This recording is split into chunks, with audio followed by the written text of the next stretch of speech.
تو وسیم سجاد صاحب leader of the opposition ہے. 18ویں ترمیم کے مطابق لیڈر آف دی اپوزیشن نے نامنیٹ کرنے سینٹ میں 2 بندے, اور عندیہ دے دیا گیا کہ وسیم سجاد اور شجاعت حسین اس کے ممبران ہوں گے.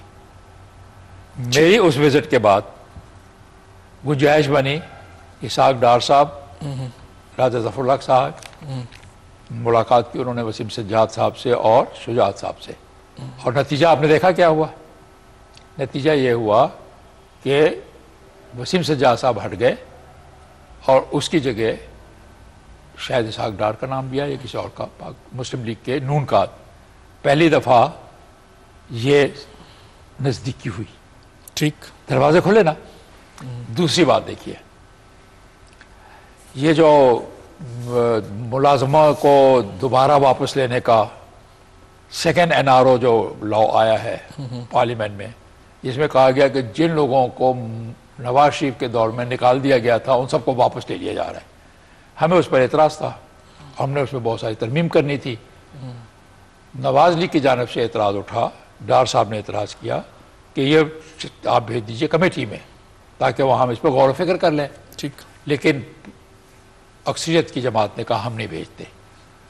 ڈار صاحب نے اعلان کیا کہ ہم بائک آؤٹ کرتے ہیں, واک آؤٹ کرتے ہیں, ہم سے نہیں پوچھا.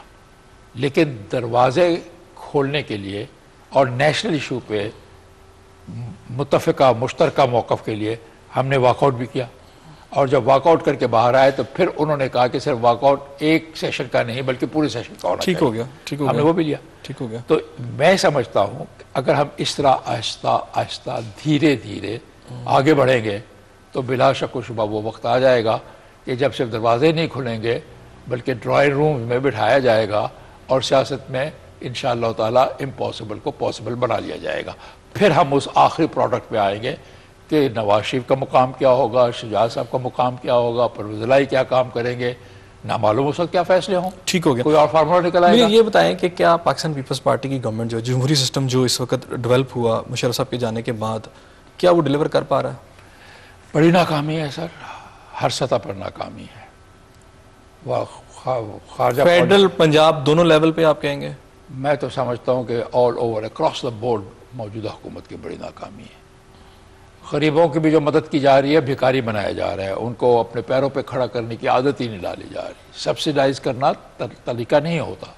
یہ بے نظیر ایکسپورٹ پروگرام کی بڑی تعریف ہوتی ہے, ٹھیک ہے غریبوں کی مدد. آج کا سسٹم جو خراب ہوا جس کی وجہ سے آج یہ حالات پیدا ہوئے, کیا اس کے رسپانسبل وہ لوگ نہیں ہیں مشرف صاحب کے دور میں جسے کافلی کہتے ہیں, جس میں پرویز الہی صاحب وزیر اعلیٰ پنجاب تھے, کیا آپ لوگ اس کے ذمہ دار نہیں ہیں؟ دیکھیے اس پر ایک آپ مجھ سے سیر حاصل بحث کیجئے گا, اور میں آپ سے یہ کہوں گا کہ آپ بھی کوشش کریں, اور جو بھی لوگ آ کر کہے کہ یہ ہمارے لیے مصائب پرانے ہیں اور ہم کیا کریں, ان کو یہ جواب دے کہ یہ پرانے ماضی کے بیگیج کی بات چھوڑ دیں. آپ ہمیں بتائیں کہ آپ نے ان کی خرابیوں کو ٹھیک کرنے کے لیے کیا کیا. ایسا تو نہیں ہے کہ جو خرابیاں وہ چھوڑ گئے تو اس کو آپ نے آگے بڑھا دیا.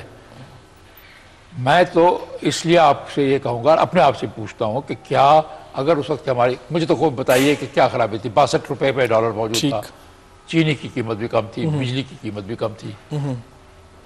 کس چیز کی وجہ سے یہ تباہیاں آئیں؟ رائٹ. اچھا مجھے تھوڑا سا ہمارا ٹائم بالکل اب شارٹ ہے, میں یہ جاننا چاہوں گا کہ ہم اوپر کے لیول پر کانسٹیٹیوشن کے اندر تبدیلیاں تو لاتے ہیں, ہم یہاں جسٹ کمیشن بھی بنا رہے ہیں ججز کی تعیناتی کے لیے, لیکن ہمارا جو نیچے کے لیول پر سمجھے قانون موجود ہے, جیسے جو ہمارے یہاں پر اس وقت جس کے تحت FIR یہاں رجسٹر ہوتی ہے وہ انگریز دور کا بنا ہوا ہے. ہمارے 80% جو معاملات ہیں وہ جو لوگوں کے معاملات ہیں وہ نچلی جو عدالتیں ہیں وہاں پہ ہوتے ہیں ختم.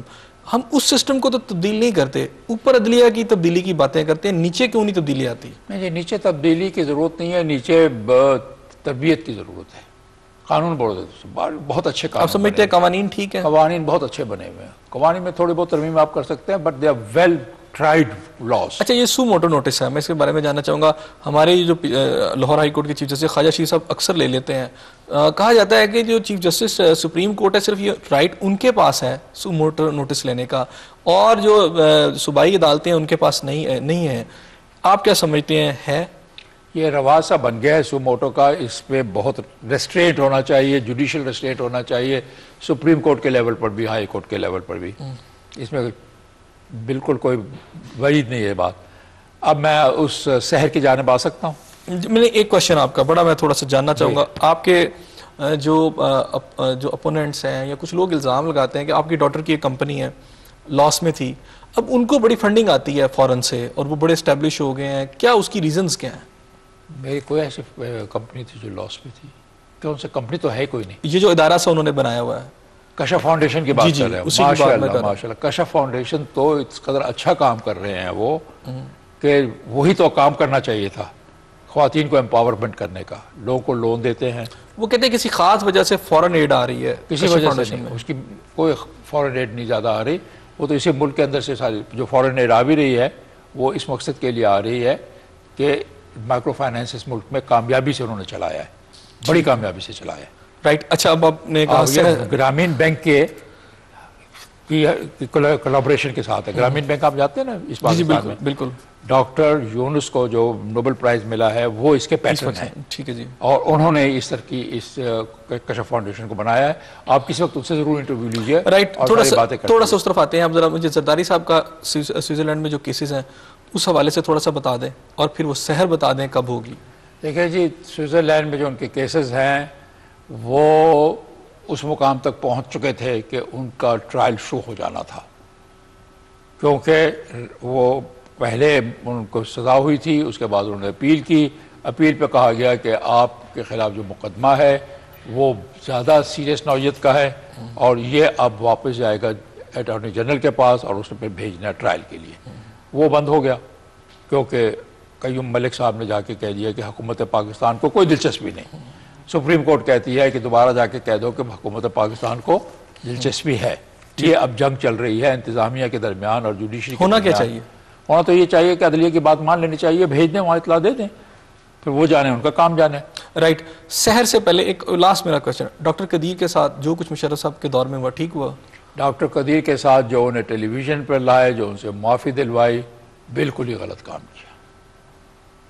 وہ ہمارے محسن ہیں, ان کی عزت قائم رہنی چاہیے تھی. باقی معاملہ لپیٹنا اور ان کو بیرونی ملکوں سے تفتیش سے ہٹانا بچانا یہ حکومت کا کام تھا, اچھا کیا. لیکن یہ کر لیتے ٹیلی ویژن پر لا کر ان سے بیان دلوانا, ان سے اعتراف گناہ کروانا, اس کی کوئی ضرورت نہیں. وہ غلط ہوا. اچھا, سحر کب ہوگی؟ دیکھیں جی, 3-4 چیزیں ہیں جو مجھے بتاتی ہیں کہ سحر کی جانب ہم نزدیک پہنچ رہے ہیں. ایک تو عدلیہ کے آپ نے ذکر کیا, آزاد, بلکہ زیادہ آزاد. آپ کو یہ بھی گفتگو سے پتہ ہے, یہ بہت بڑا کام ہوا.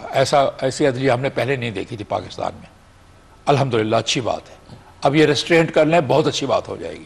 سونے پر سہاگا ہو جائے. سونا تو ہو گیا ہے, سونے پر سہاگا ہو جائے گا. آپ لوگ آگاہی کر رہے ہیں. آج ہم اور ہم لوگوں کو لوگوں کے ڈرائنگ روم سے علاوہ کچنوں میں لے گئے ہیں. لوگ کھانے پکاتے ہوئے ہم لوگوں کو دیکھ رہے ہیں. عوام, ہم سیاستدانوں سے جو دانشور یا بڑے لوگ بنتے ہیں ان کو انہوں دیکھ لیا ہے, پہچاننا شروع کر دیا ہے, تخصیص کرنی شروع کر دی ہے کہ کون صحیح بات کر رہا ہے, کون صحیح بات نہیں کر رہا. یہ آگاہی جو ہے نا, یہ بگننگ ہوتی ہے اس پھو پھٹنے کی, اس صبح کاذب جو کہتے ہیں, بعد میں صبح صادق آتی ہے. یہ اس پیریڈ کا حصہ ہوتی ہے آگاہی. آگاہی سے آپ کو بہت کچھ پتہ لگتا ہے. یہ آپ نے کیا.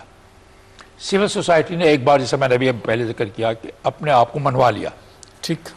پہلے اس سے سول سوسائٹی کبھی اپنے آپ کو منوا نہیں سکی تھی. رائٹ. اس دفعہ سول سوسائٹی نے باقاعدہ جمہوری دور کے ہوتے ہوئے اپنے فیصلے کو منوایا حکومتوں سے. ٹھیک ہو گیا. Now this gives you a confidence. It gives you خود اعتمادی. مجھے یقین ہے کہ یہ سول سوسائٹی دوبارہ وقت پر بیدار ہوگی. ٹھیک. تو جب آنکھیں کھلنی شروع ہو جائیں تو یہ سحری کی نشانی ہوتی ہے. اور مجھے ایک اور یقین ہے, میں بہت نوجوانوں سے ملتا ہوں. مجھے موقع اس لیے مل جاتا ہے کہ میں چانسلر ہوں ہمدرد یونیورسٹی کا. اس لیے موقع مل جاتا ہے کہ نوجوانوں کے بہت سارے فنکشنوں میں بھی چلا جاتا ہوں, سوالات پوچھتا رہتا ہوں, ان کو کریدتا ہوں, ان کے ذہنوں میں اور ان کی سوچوں میں جانے کی کوشش کرتا ہوں. مجھے جو بات وہاں سے ملی ہے کہ الحمدللہ وہ ماضی میں نہیں پھنسے ہوئے. وہ کہتے ہیں ہم نے اسی پاکستان میں چونکہ پلنا بڑھنا ہے, they are concerned with Pakistan. یعنی فیوچر کی بہتری چاہتے ہیں. فیوچر کی بہتری چاہتے ہیں. بہت شکریہ احسن ظفر صاحب. اور یہی ہماری وہ خوبصورتی ہے جس پہ مجھے امید ہے کہ انشاءاللہ سحر ہوگی. بہت شکریہ. ناظرین، ایسے وقت میں جب مختلف رہنما اور مختلف لوگ اور مختلف حلقے یہ بات کر رہے ہیں کہ پاکستان میں خونی انقلاب آنے والا ہے، ایس ایم ظفر صاحب ایک نوید سناتے ہیں ایک ایسی سحر کی جو خوشحالی کی طرف ہمیں لے کے چلے گی، ایسی سحر کی جو پاکستان کو امن کی طرف لے کے چلے گی. آنے والے دنوں میں کیا ہوگا یہ تو آنے والا وقت ہی بتائے گا. اس دعا کے ساتھ کہ اللہ تعالیٰ پاکستان اور پاکستان میں بسنے والوں کو اپنی رحمتوں کے سائے میں رکھے. اپنے میزبان سنجا کو اجازت دیجیے. اللہ حافظ.